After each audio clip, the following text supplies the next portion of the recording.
again like to take this opportunity to thank our partners, the event organized by Billennium Divas Fund, exchange partner BSE, powered by Aditya Birla Capital and for her, knowledge partners, Vertices partners and EQ, support partners BSE, Investor Protection Fund, SSIP, iHub, wellness partner Sepalika, digital partner Crawlings, our beauty partner Sublime Life, investment partners Syndicap, Equanimity and Jito, D2C investment partner Fluid Ventures, hygiene partner Live Fresh, B2B partner Easy Leads, our community partners CMF, FICCI Flow Mumbai, TII Women, TEOI, our gifting partners Edler's Den, Wild Earth, Submarine, our design partner Redesign, our media partners SME World, Trade Fair Times and the Free Plus Journal. So welcome back everybody. I hope you had a good lunch. And let me tell you, what we've kept for you post-lunch is again a very, very energetic panel discussion. So I'm sure you're not going to feel a little bit also sleepy in this session. So let's move on quickly for our panel discussion. The topic of discussion is women in business, perspectives and perceptions. I'd like to invite our panelist, Ms. Archana Khosla Burman. She's the founder partner of Vertices Partners, Senior Vice Chairperson, FICCI Flow Mumbai. A few words about her. Archana is the founder of Vertices Partners, a leading law firm specializing in private equity, venture capital, and mergers and acquisition transactions.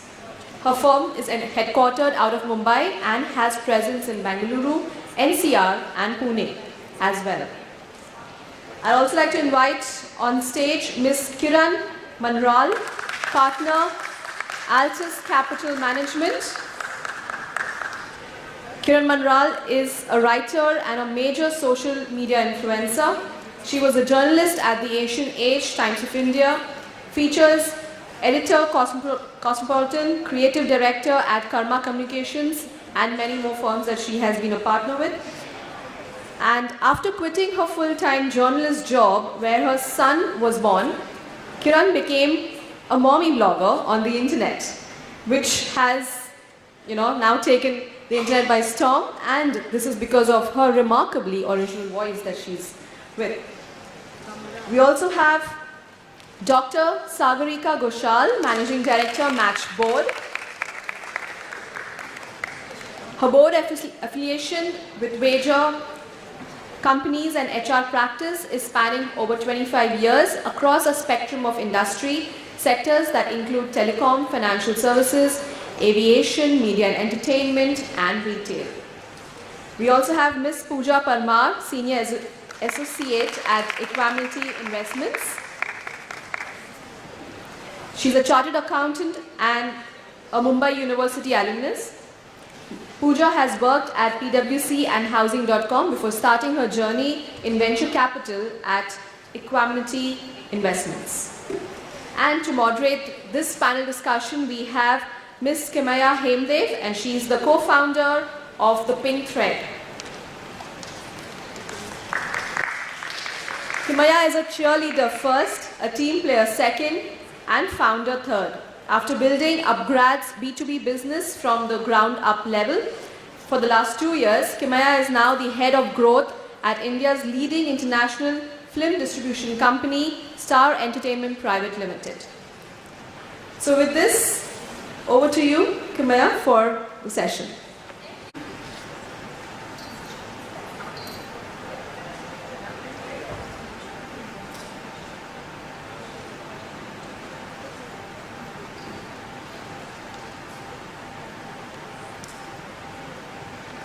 Did you guys do your 100 stabs? Stabs?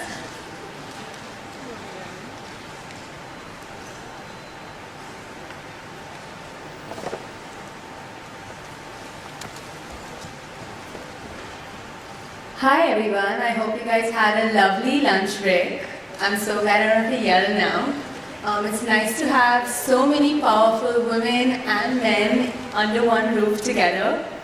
And I'm joined on this panel by four very inspiring, very powerful women who are excited to tell you their journeys and we're excited to hear your questions.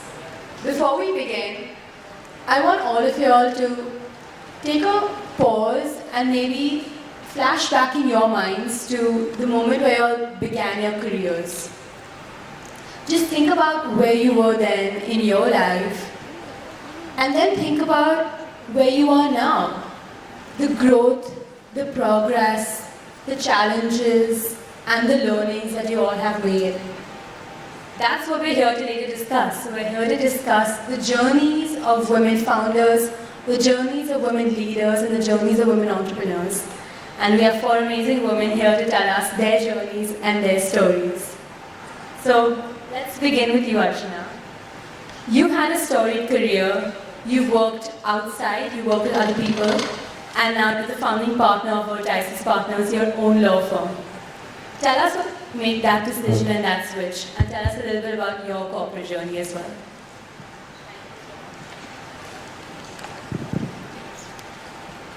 Hello, can you all hear me?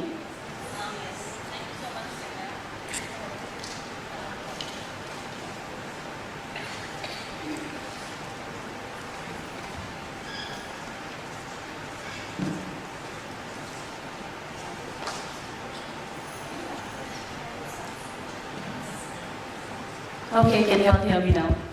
Great, great. Pleasure to be here today. Thank you, Billennium Divas, for having me. I think we've always been a part of a lot of Billennium Divas events, and we were waiting for COVID to, kind of disappear or kind of reduce so that we can have these kind of events again. So pleasure to be here today. So Kimaya, to answer your question in terms of how I decided to become an entrepreneur. So given the fact that I am a lawyer, I'm a venture capital and private equity lawyer, I always have been in the last more than 2 decades, I've been working with a lot of founders and investors, and this is something which I breathe in day in and day out. And when you deal with entrepreneurs, that energy kind of, passes on to you. So that was definitely something which got this good in me that I want to become an entrepreneur. And I always wanted to create something of my own. And what motivated me was that I wanted to create this kind of a setup where obviously lawyers do what they do best, but they do it with a heart and honesty, which a lot of people believe that lawyers don't have. So wanted to do things differently. Also in terms of, typically how we didn't think, the way we operate even with our clients is that we don't, think of customizing business to paper. We actually do it the other way around. We try to be partners to our clients. And that was something which we felt was missing when we were working through our, cushy jobs and, great positions to be in. But we couldn't do it in the manner which we wanted to. And that is what triggered the fact between me and my co-founders. And we decided to start our own law firms where we could do things a little differently. So this was back in 2016 is when we started this. And happy to say that it's been a brilliant journey ever since. And now when I look back, I think that there's nothing better I could have done. And the way we try to pass on the energy to our colleagues as well is that we encourage entrepreneurship with everybody. The biggest, I would say the most exciting part for me is that 3 of us who started Vertices Partners, we all 3 are from a non-legal background. We are first-time entrepreneurs, and we are also from outside the city. So when we moved to Mumbai, obviously now I call it my own city because I've been here since 2008. But that was like kind of a bit of a challenge for us to kind of create something for ourselves. But we took it upon ourselves and we used it to our advantage. Where we thought about it to say that at least if there is no legacy, then we don't have to fit ourselves in any box. So that's how we decided to start this, and I'll share a very interesting story with you when we just started. So, it's still carpentry work happening, and we are very excited that our law firm is going to start. but suddenly we get to hear that certain obvious factors, to begin with, this key team member with whom we had decided to start this, and we had kind of visualized, and we obviously segregated in terms of who's going to be taking care of what. Suddenly that person disappeared. So that was one shock. Then we get to know this set of clients who had committed, disappeared. Another shock. The third thing was in terms of certain obvious set of cash flows, which we had kind of relied on, was not there anymore. So, the biggest learning, and thankfully we came out of it, and that made us stronger. The biggest learning from us was that the most obvious can become the least obvious. And today, when I mentor entrepreneurs in general, specifically women entrepreneurs, this is something we talk about and tell them that don't rely on anybody. Just be very sure of what you want to do. If you make that list, and even the most obvious becomes the least obvious, you will still succeed. Thank you for that. And thank you for so candidly sharing your journeys and your setbacks as well. Kiran, you are a very accomplished author, an award-winning novelist, and also a mommy blogger. Tell us a little bit about your journey. What has got you to the place that you are today? I think, thank you so much, Kimaya, for that very interesting question, because when I think about what has got me to where I am today, I think not knowing where I was heading, not having a game plan. I wouldn't recommend it to anyone, but that's how it's been for me. I started off as a journalist, and I had my son. I dropped out of the workforce, the formal workforce, to be a mom. I think that a lot of women would identify with this. And then there's a career, and I started blogging because itchy fingers, writing, you want to keep writing. I was also a serial entrepreneur. So I had a content providing company called Soul Publication back in the first .com boom, before the current .com boom. And we supplied to companies like Satyam, Tata Nova, and all the early ones back then. But then, of course, as Archana just said, your most obvious can become your least obvious, and that's what happened with us. And the .com boom went bust, and the company folded up. I continued freelance writing. I did other stuff. We started an advertising agency. That was something that we did when my husband quit. He was in the electronics, and we started this to provide advertising solutions. That also, unfortunately, a very obvious client, a big electronics expert, also bust, so we went bust with them. After the books happened, the writing happened, we've been, I think the journey, you can't hear me too well? Is this audible? Yeah. So I think it has been a learning experience that things go bad, but you just keep moving on and you keep doing things. Right now we're into handling private finance for investors and traders. And I've been writing my books. The books came about completely from the blogging, Kimaya. And you have a voice and you just want to use your voice. And I think that's what keeps you going, keeps all of us going. I really like that. Like, the ability to have a channel that you're using your voice for. I think a lot of us have opinions, a lot of us have a lot of things we want to say. Very few of us know how we want to tell those stories. So thank you for that contribution. Dr. Saagarika, you're one of the most renowned HR professionals, and you've also seen business from top down. You've been on the board of several companies. You were the first woman on the board of Metro Cash and Carry, which I do want to discuss later down in our conversation. Tell us about your experience in corporate. What has brought you and your individual journey to where it is today, especially now being the founder of and CEO of Matchgirl? Yeah, so very good afternoon. I know post-lunch sessions are a little tough, but still we're all trying to make it a little more interesting for all of you. So, well, to start with, I was, and I think I still am a very non-ambitious kind of person. So I never, like most of us, we are, especially in my era, there was no set career decided. So when I came to NM in Bombay to do my MBA, Although I was in good in studies, you know, small town girls are normally good in studies because that's all what we do. So when I came to Bombay, they said, why don't you take up sales or marketing? And I realized that HR at that time was very industrial related. That means you had to deal with the likes of Datta Samal, union leaders. I found it very exciting, not even knowing about the profession. And so I said, oh, I want to take up HR. Now today I realize that being in corporate world, and of course I'll get an opportunity to talk about it, HR is the most non-strategic function in a company, and hence in all the boards people want HR leaders as on the board so that they are like a good asset to the board. They tick mark the compliance and they don't speak a word. So unfortunately I joined the board, but I did well. So after NM I went to Stanford to do my PhD and came back, and of course had brains to talk. So I was not one of those who would keep quiet. So people obviously realize that you load her with more work. So after HR, I started to I was given an opportunity to handle business. I started to do that well. Then it was given more international portfolio. So it kind of increased. So that's how the journey went.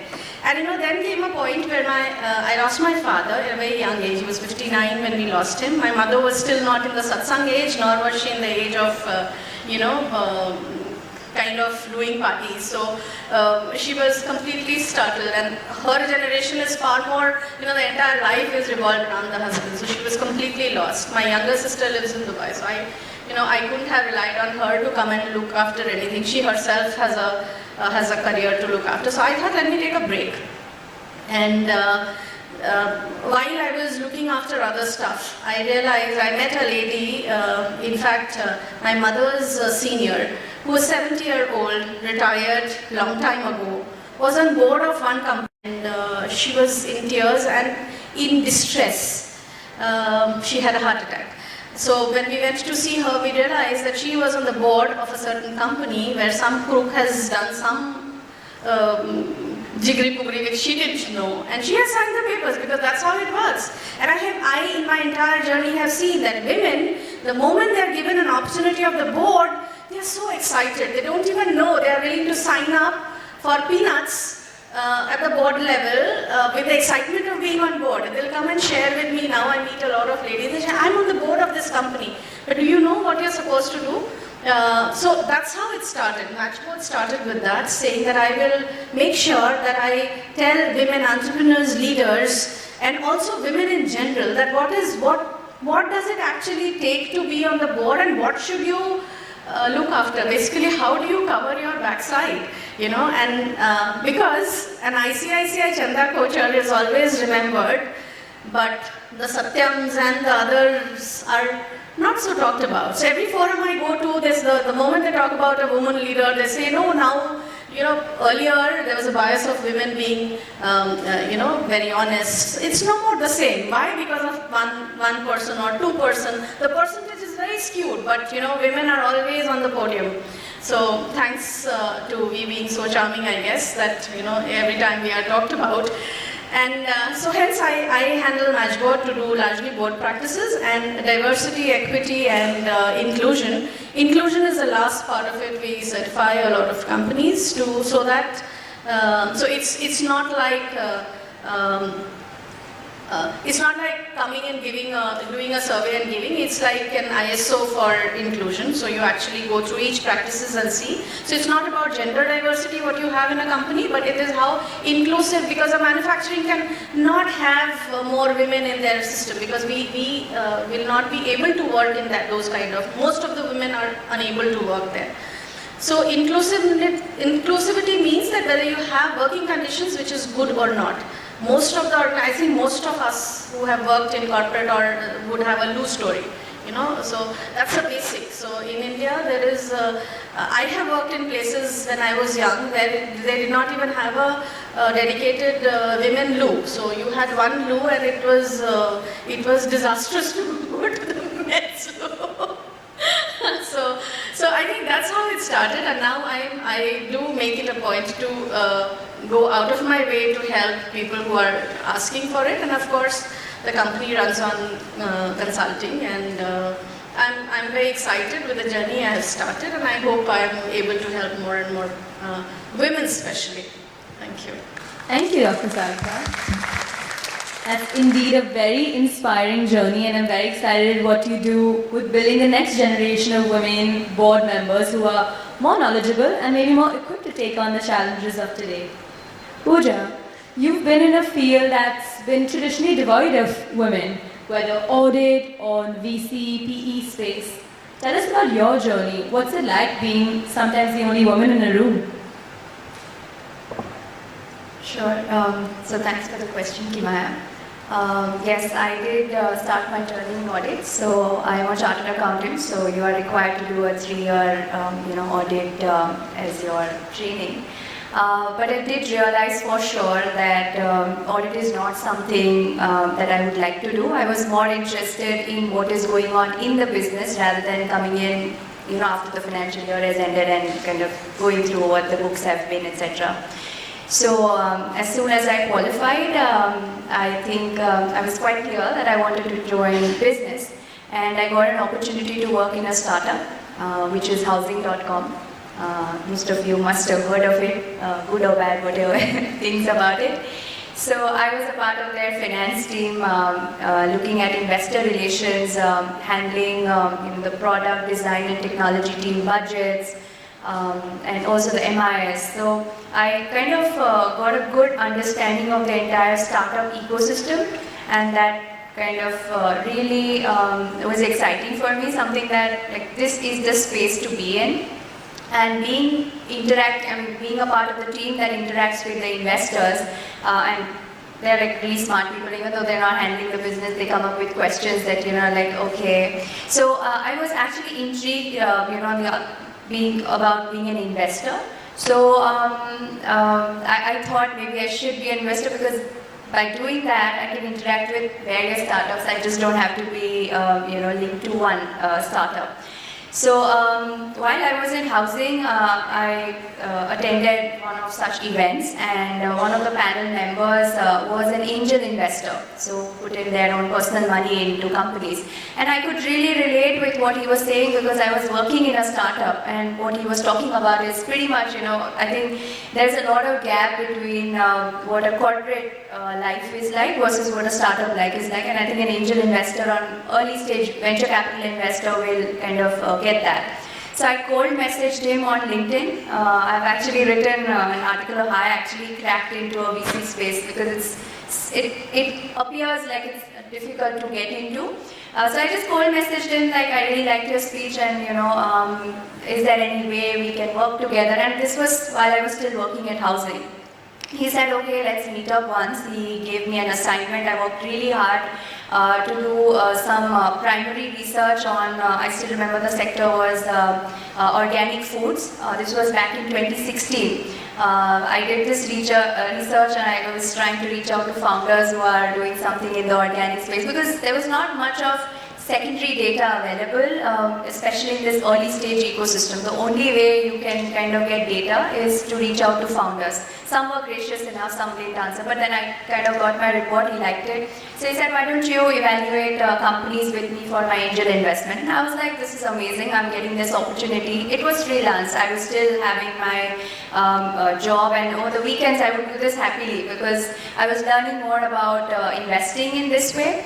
So almost 6 to 8 months I worked freelance, and around that time I was also preparing for one of my exams, so I decided to leave my job to kind of focus on to the exam. And that's when I come to know that this angel investor is starting his own venture capital fund, and he offered me a job. So I wasn't aware about this entire plan of him leaving his company, because angel investment is not a full-time job. I mean, he was doing it along with his full-time job. So that's how I actually got into this ecosystem, and I've not looked back. I just love being in this space, because I get to interact with such amazing founders. One of the founders is in the audience today, is one of the winners. Insurance Samadhan is one of our companies, and Shilpa is here in the audience. She's a winner today. So excited to see, this whole circle happening. I'm also actually a part of WINP, which is Women in Private Equity. It's basically to bring in more diversity in the entire investing space, and I'll maybe talk about it a little more later. Through that group, we are trying to interact with women who are maybe not in this field but want to get into this field by organizing technical sessions, networking sessions. We are also giving, to women like a day they can spend with, a big private equity fund and just kind of get to know what it is like to be in this industry. So That's cool, a day in the life, huh? Yes. I know a lot of people here would take their shot at getting that day. So now I want to talk a little bit about and hear our panel give their experience on the battlefield that women entrepreneurs kind of embark on.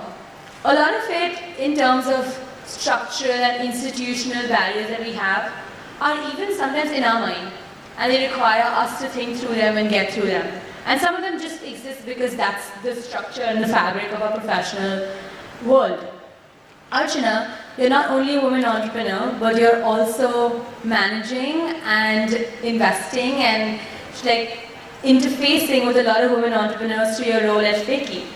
Can you tell us some of the barriers women entrepreneurs face and also some of the common mistakes they make? So as a part of the networking which I've done in terms of even FICCI Flow, and some of my friends are here and I'm very excited about that. So before I answer your question, Kimaya, I would like to talk a little bit about how women are now actually coming out of that barrier as well.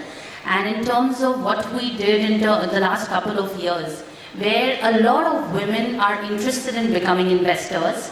And we curated this whole program where we have women angel investors, where right from training them to helping them get connected to the right startups, and we've seen the zeal in most of the women, and that's why we even got down to get this going. So one part was this entire women entrepreneurs, helping them through their journeys, help them pitch, build, scale, help them get connected to the investors. So that was the whole piece on women entrepreneurs.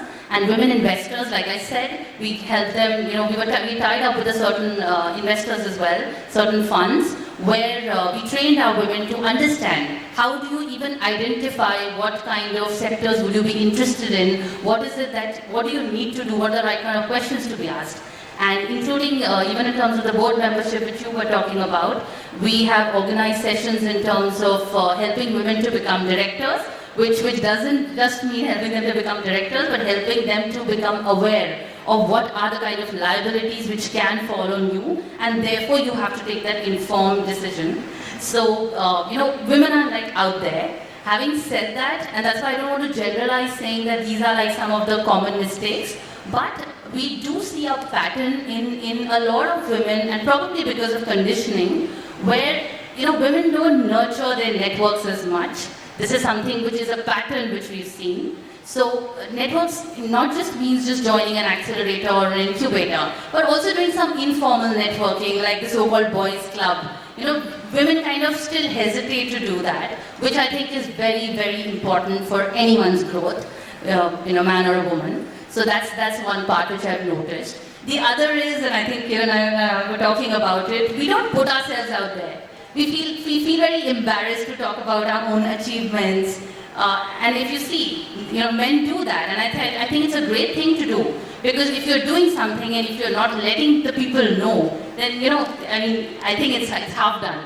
So definitely marketing is a very big piece, and talking about your achievements without feeling embarrassed is a very important element which women need to go through.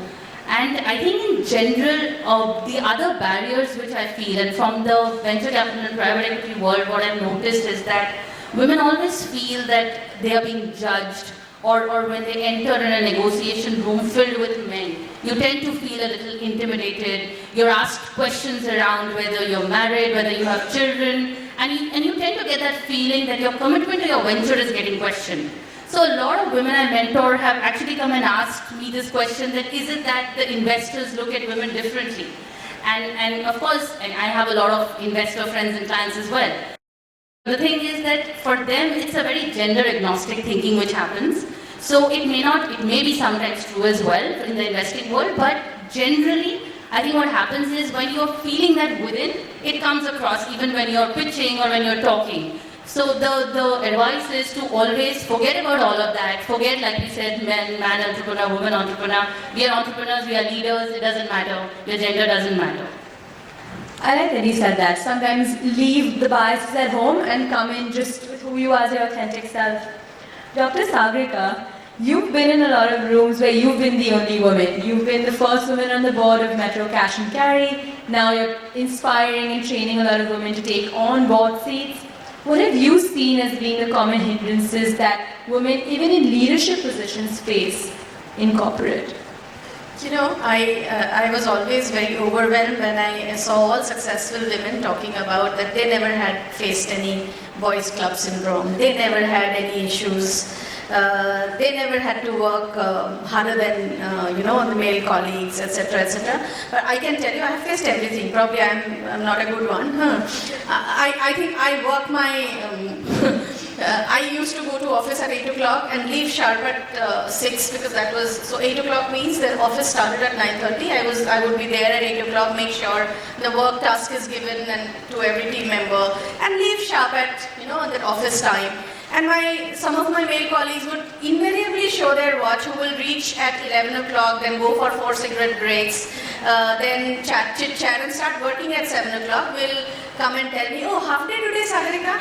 So, so I have faced it all, and I don't deny, I have faced everything, glass ceiling, etc., etc., etc., everything.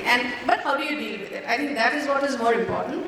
Now, coming back to that, and I sincerely feel that it's not about any particular industry, whether it's entrepreneurship. So people anyway have this, that women, if you have taken entrepreneurship, that means, and I have been on the both sides, so I can tell you, that people think that, oh, you are an entrepreneur, now you have enough work, because you are your own boss, so you have nothing else to do than to, so you have ample work, business to side mein hota hai types. So that's one bias which I think that I have been hearing recently. But coming back to that, we as human beings are brought up with two syndromes. One is caregiving and second is the breadwinning. And you know what, we are very lucky as women that we don't have that breadwinning tag with us. हमें कोई निकम्मा निठल्ला नहीं बोलता है. All said and done. अगर a husband doesn't work, he said तेरे वो तो निकम्मा है, बीवी के पैसे खाता है.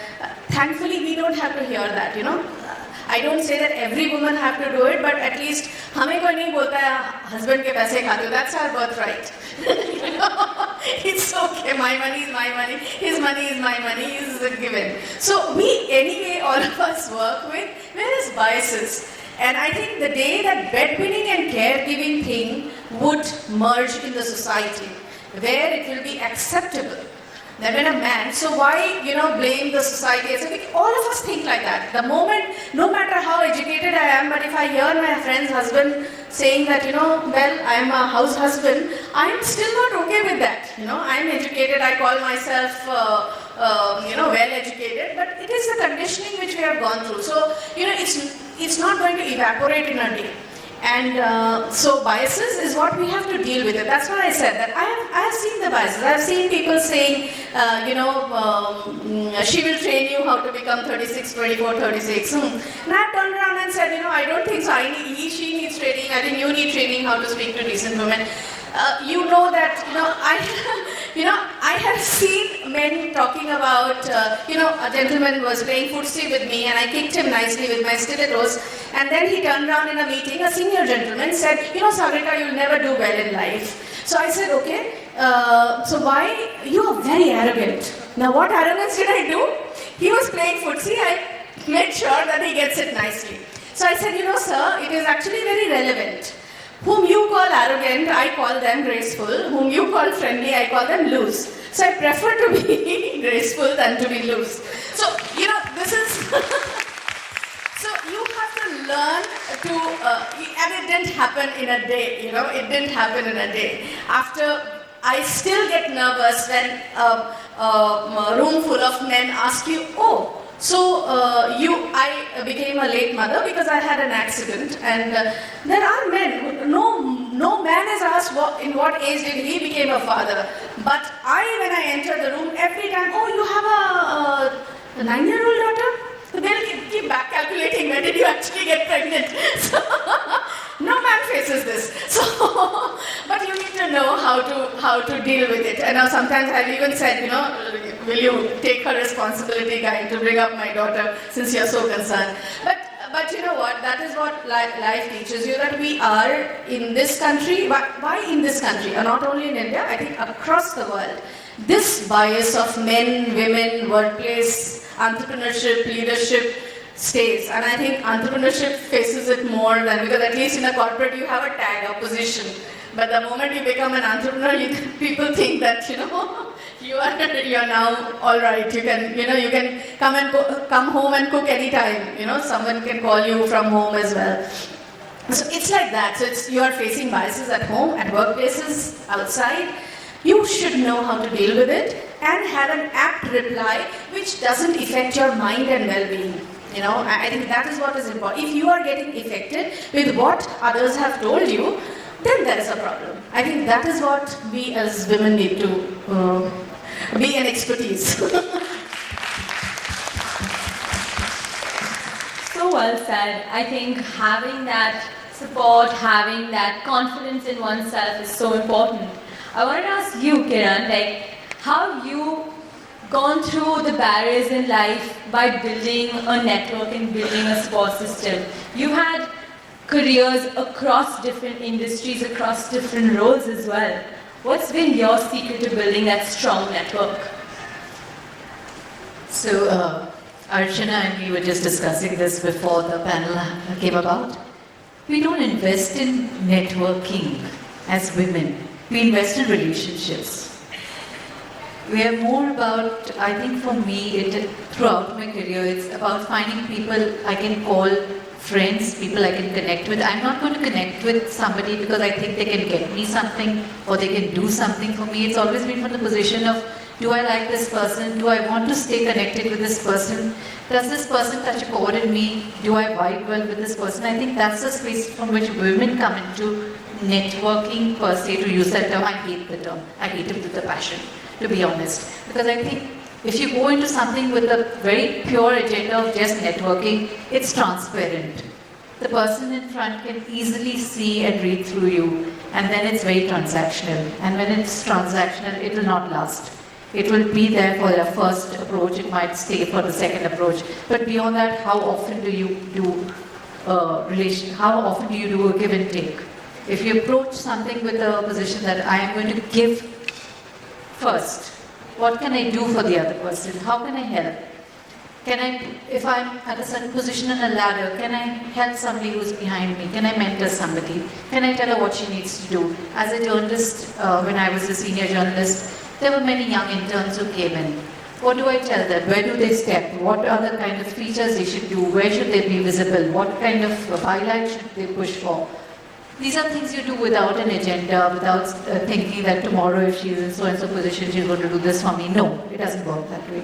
So I think when we approach it from a position of not being transactional, from a space where you want to genuinely help people or connect with people, that's when it works. And there's a lovely saying, and I completely forget who said it.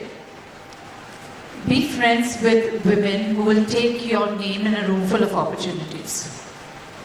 And be that woman yourself. That, I think, in a sense, is what you should network. Be with women who will tell other women about you. Because we are, again, I'll come back to Archana, we are very hesitant to talk about our achievements. So if somebody is doing the shouting for you, it's always a help. I like what you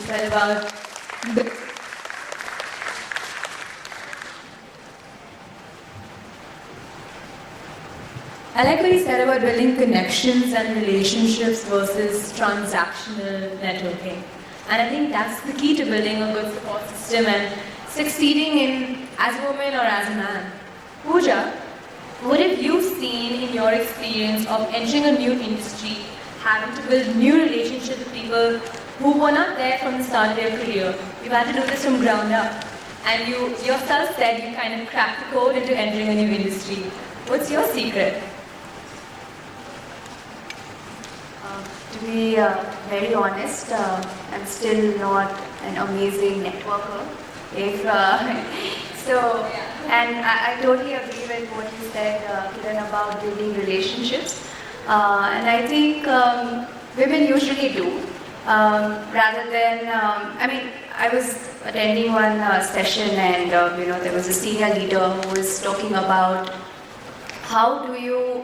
The entire session was about how building networks is so important in your career, and she was talking about making this networking a part of your job. So don't treat it as a separate thing. So, I mean, if there is so much work and there are so many events, because being in this industry, there are events happening all the time. But you also have a lot of work to do, you have deals to look at, etc. But if you treat networking as a part of your job, then I think, you will kind of go to such events and try to make and build connections. And how I think this is again the senior leader spoke about this is actually go to the person and say how are you doing and start and have a real conversation, because if it's not real anyway, it's not going to last and it's not going to help out. So this is what I've been trying to do.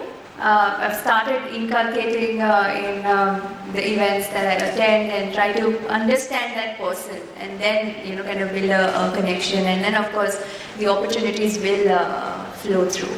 So yeah, I think this is what I have been trying to do, and again keep making sure that networking is a part of your job and it's not like separate. That's a great tip. I know we've been told to wrap up, but before we end, I did want to take one parting piece of advice from each of these power women. We've spoken about what makes you successful on the professional front, but wellness and being successful on the personal front is equally, if not more important. How do you make that happen for each of yourselves? Okay, yeah, I think this is the point we were discussing just before the panel, and it is quite difficult to maintain a work life, but there are two things that I really like and I'm very passionate about. One is, being fit or, working out, so I do find time for that, irrespective of reduce my sleep time if I have to get up early, but I make sure that I'm doing my workouts. Because I genuinely feel good, personally when I've done a good workout and the entire day is then, a half day is then sorted. Another thing, I think that I shared this with Archana, I'm also learning classical music, so I'm trying to be a singer myself, so that's something I do not miss. I don't miss my sessions of singing. So I think these things are equally important compared to your career, and I don't think you should compromise on these things, because if you don't have that base, you probably regret at a stage that you've kind of, okay, you achieved this, but then what is your identity apart from this? Are you only going to be called as the CEO or this of particular company, or what are you as a person? I think that you should be able to answer to yourself, forget about what others say. I think that is critical. Thanks. Well, as usual, I don't have any fitness regime, but what I do is, what I do is, I start my day with, I don't know how many, I have studied in Vanastali Vidyapith, and there I used to teach the Kar mantra, which means all the Karagre Vaste Lakshmi, Karmadhe Saraswati, like that. And then before, so I do that added with the gratitude to the entire universe for the day I have got, and so that whoever is looking after us keeps us grounded, helps me be honest.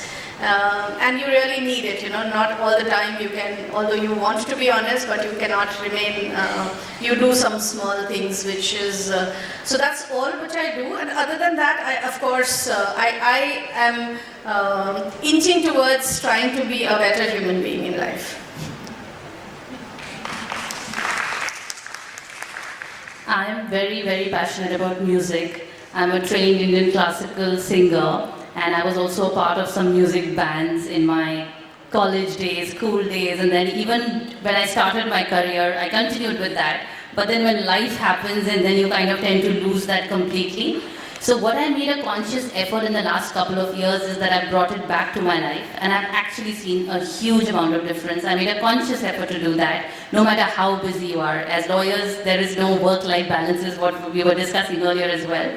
But if you plan it accordingly, I actually made a schedule for myself that I need to slot in, those number of hours in a week for my riyaz or for any kind of group settings, because that gives me happiness. And I actually saw that it helped me even in terms of my physical health, because recently I got some slip disc, and somehow strangely I realized that a lot of things are related, like running after, being on the treadmill all the time. It really affects your health and you don't realize it. And when I started doing these things, I actually feel that I'm feeling much better.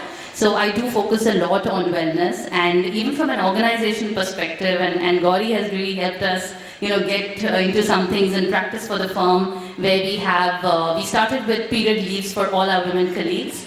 That was like, we believe that that's a stone in the ocean and to propel a change. So that was one important aspect. The other one, we did a program with a startup who's in the women's healthcare space, which is called Menstruation Matters. It was a 3-month-long program where women were really guided, our women colleagues were guided about your menstruation health, because we just look at it as those 3-4 days, but actually it's a huge, it's an entire month, and I associate it, and you need to understand your own body. So I myself didn't know that, and as a part of this program, a lot of us understood that, so that's very helpful. And the third thing which we did for the organization is Mind Your Wellness, which is basically we have a psychologist who we've kept on, onboarded, and help our colleagues to kind of talk about and, feel better, and of course in an absolute confidential manner. So wellness is very, very important for us. So all these lovely tips make me wonder if I have really anything to contribute to this. There's one thing I learned when I was working with Gartner Iconoculture. It's a US-based research firm. I was the India lead in Transporter for around 6 years. I learned that after 5:30, you are unavailable. You are unavailable on weekends. You send a mail. If anything is on fire, whatever it is, it will wait. If you try to reach somebody in the New York office, it is not possible, it is not acceptable. And given the work culture I came from, where you are accessible 24/7, this came as a complete shock to me. But I think they got it right. You need to switch off from work, you need to give time to yourself and your family. And that was a very early learning lesson for me. So that's what I do. After a particular point, after 6 o'clock, no matter what's on fire, I am not available. I don't take calls. You can message me, you can email me. I understand it may not be possible for your professions, but for me, luckily, I can do that. I've also realized that being insatiably curious helps me. So I find something that fascinates me and I go into a rabbit hole of finding out more and more about it and learning as much as I can. Down to the extent if you researching it, going to libraries, meeting up people. Learning about something new is something that really recharges me and refreshes me. It may or may not be useful to me, but because I'm a writer, everything is useful, everything is material at some point in time, I tell myself. And finally, there is no fitness regime. Saagarika, I'm with you on that. There is no fitness regime at all. But I try to get in my 10,000 steps a day. That's about it. Yeah. So that's all. That's all. And sleep. Never compromise on your sleep. That's my 2 bits.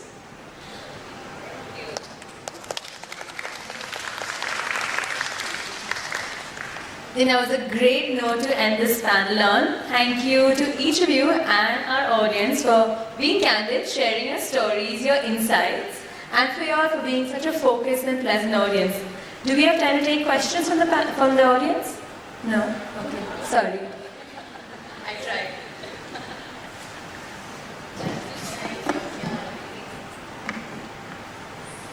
Thank you so much, and once again, a huge round of applause for our panelists. You can take the questions offhand once they're down. You can, definitely interact with them. So thank you so much, and we'd like to felicitate our panelists with a small token of our love and appreciation. So I'll invite Meena Kothari.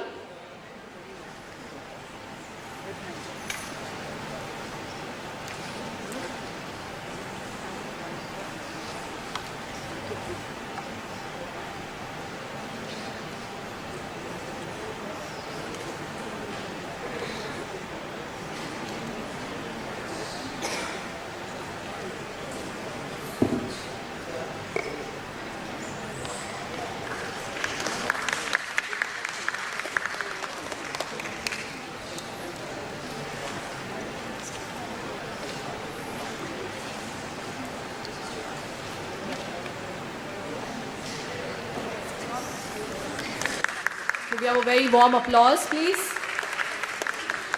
I think all the women in here really took note of all the pointers, all the insights that our panelists shared with them of their life.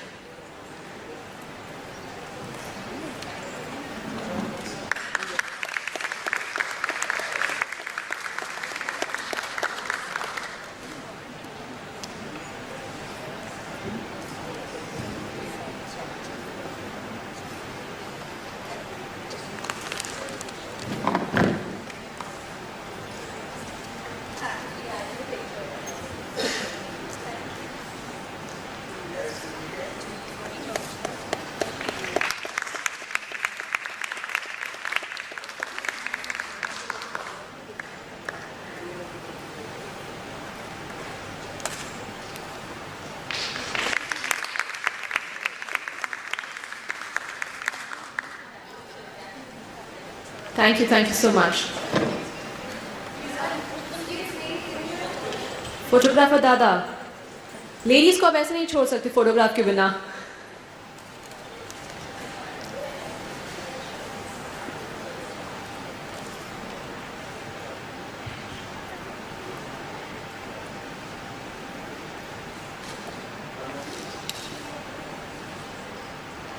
All right.